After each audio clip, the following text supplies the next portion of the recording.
It's kind of a funny angle, but we're doing a follow-up on the CHP, the California Highway Patrol riot gun here. The 870 Wingmaster riot gun. Pretty cool. Old girl that I've got into pretty cheaply because, well, I knew what I was looking at. So anybody who's not aware, there's a previous video of me first fixing this and going through it. This grip came with this stock, and the stock is quite obviously a legit Remington piece, but the grip was not. Sorry, new framing, so this is easier to see. So this is what I wanted to kind of put side by side, so you can kind of see the difference here.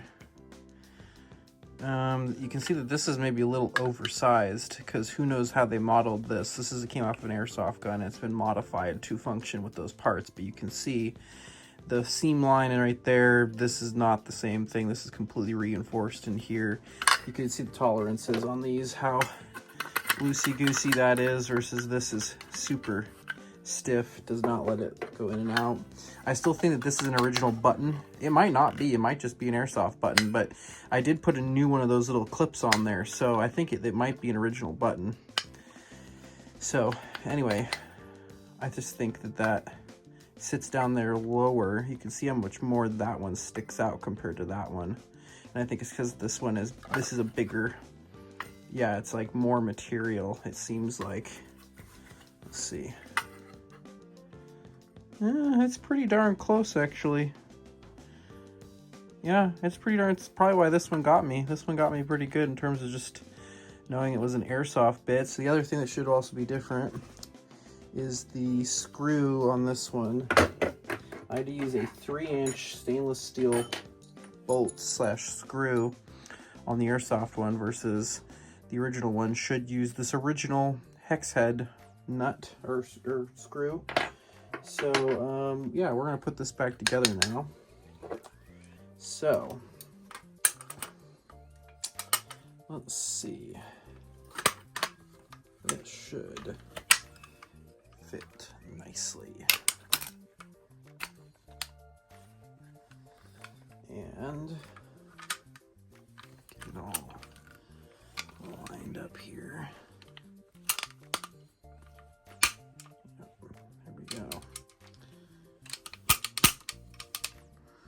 And then it just needs this thing back on there, which might be a little bit of a pain.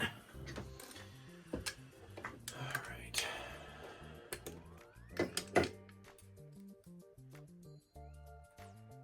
These little funny little like snap washer, like retaining clips.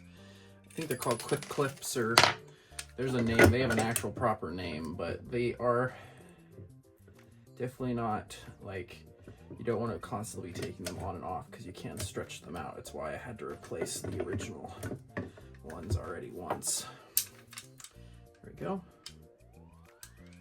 Get it back into its home here. Oh, shouldn't come out. Well, that feels already a million times better. Yeah. Imagine that.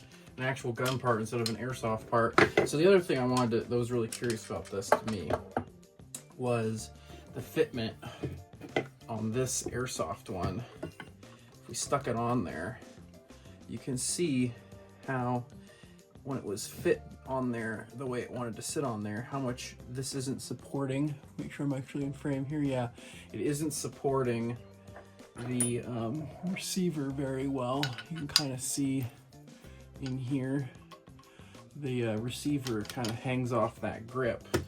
So with the original one, it should honestly, and I do not need any of this random, that was another retaining plate that does not need to be in there, I don't think, anymore.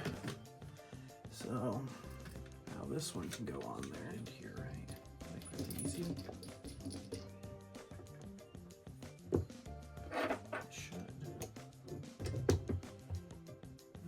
It's not really threading very nice, is it?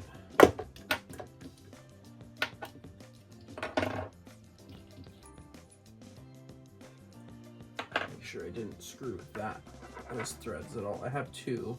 I don't remember which one. I ordered one online. One of these is like the legit one, and one of these came from a machine shop or a machine screw drawer at a hardware store, but they should be the same thing because they're machine screws. Just want to make sure I'm not cross-threading anything. I think that hole might just be nasty in there. Just got a bunch of grime down in there, I think.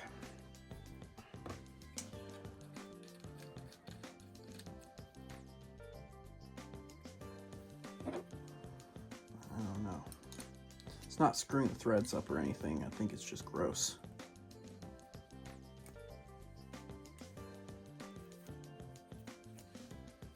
Kind of tight. Take it out, make sure. No, I don't think we're screwing the threads up. I think there's just a whole bunch of crud down in there. All right, I'm gonna get this ironed out. Had the proper grip screw put into here, so I just put some oil down in there and scrub them out, and then now you can thread that all the way down in there. So I'm just really paranoid about cross-threading, especially on things that are 70 years old and worth a lot of money. So I'm not going to cross-thread things like that to avoid it, like the plague.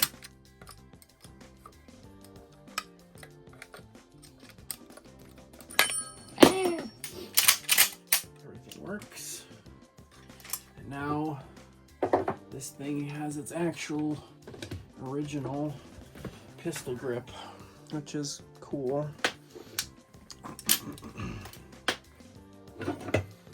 So we can see the fitment up here is a whole lot better.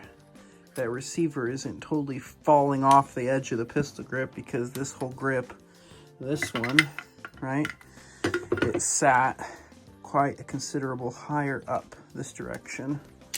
Same over here, you can see that the receiver is not completely falling off that. So, and the fact that this is properly reinforced inside of here and isn't made of airsoft plastic, actual made of whatever this stuff is, higher density, better polymer, better plastic of some kind. And I think now this stock won't jiggle up, because this was flipping up before because there was so much play back here. Now there isn't a whole bunch of play up here in this part of it when it's being fired. So this thing was coming all the way up basically. So anyway, there you go. We now have a actual original Remington for police enforcement only, with the original police gun, riot gun, police riot gun. And this thing is definitely a peach. She's pretty cool. It's a pretty cool piece of history, firearms history. There is a metal retaining plate in here. I do not know if that retaining plate is necessary for this stock or not. It's snugged up pretty good. There's not really a big crack or anything right there, so I don't know. But remember, this had a, if you watch the old video, this had a old school speed feed, like 90s tactical cop furniture set on it, and that plate might have gone with that speed feed thing, but I don't know. It seems fine. There's no gap right here, so. Anyway, thanks for watching. A little bit of an update on the Remington riot gun. And she's looking pretty cool. Pretty cool indeed.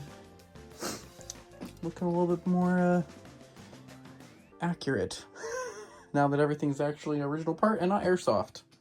Thanks for watching.